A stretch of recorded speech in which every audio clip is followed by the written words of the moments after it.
how's it going? I'm Adam and welcome to my channel. Well, some time ago I was having coffee with Ofit XP2. We had a nice time, but later on some words were exchanged and we got into a fight.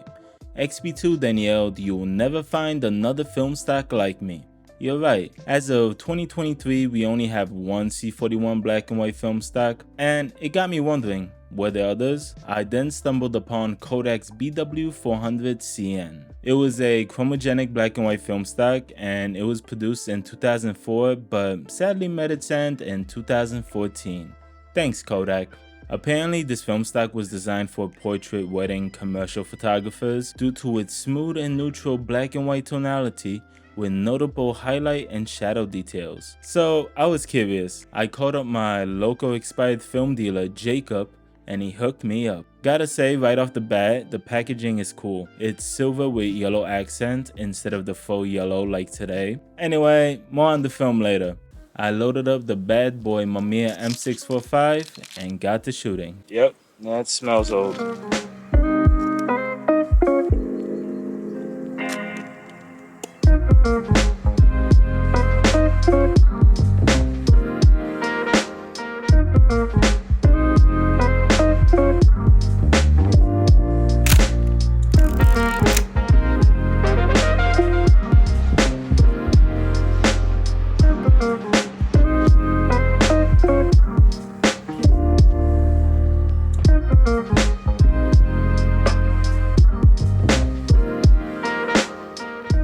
Alright, first impressions. I see a lot of XP2 in this film, but less noticeable grain, even if it is 20 years expired. It is definitely neutral and retains a lot of information. Definitely gives you a lot of room for editing.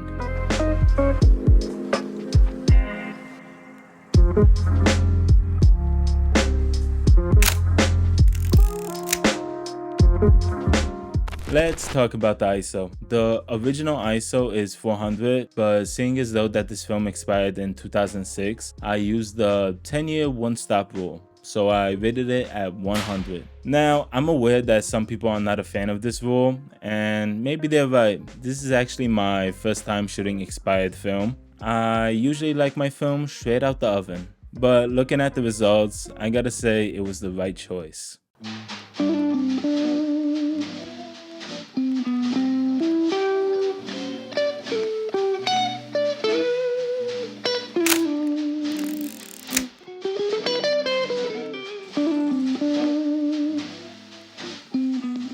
So yeah, I'm gonna try to get up here.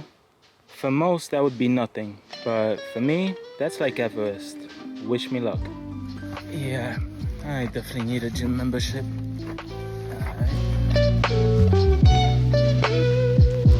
Yeah, it was definitely worth the hike, I think. I gotta say, this is probably my favorite photo off the roll. I enjoyed the layering and framing. I think it's a pretty good photo.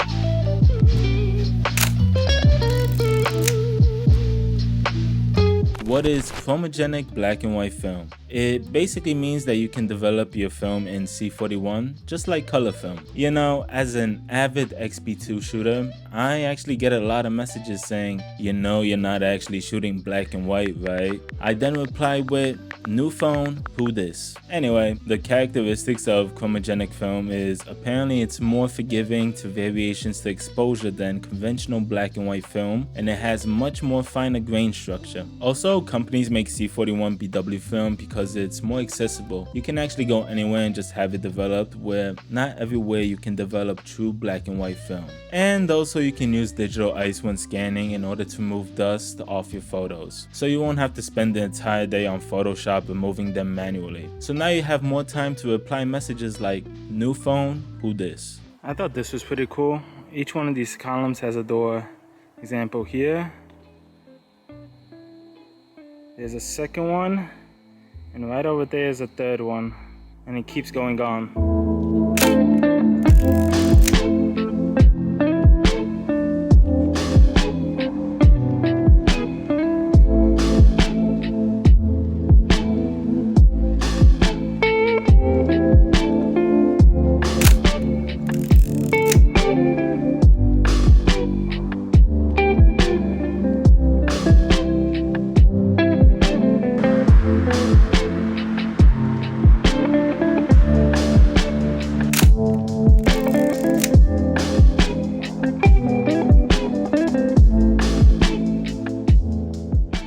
that's the end of the vote and the video. Thank you so much for watching. I truly appreciate it. Now, my final thoughts on Kodak's BW400CN is, it's pretty good, except for the really long name. Anyway, I'm pretty upset that this film was discontinued. I enjoyed the neutral tones and overall sharpness of this film. I would have loved to shoot it when it was fresh. I also love the scans because it really gave me a lot of room for editing and basically make the image how I see fit.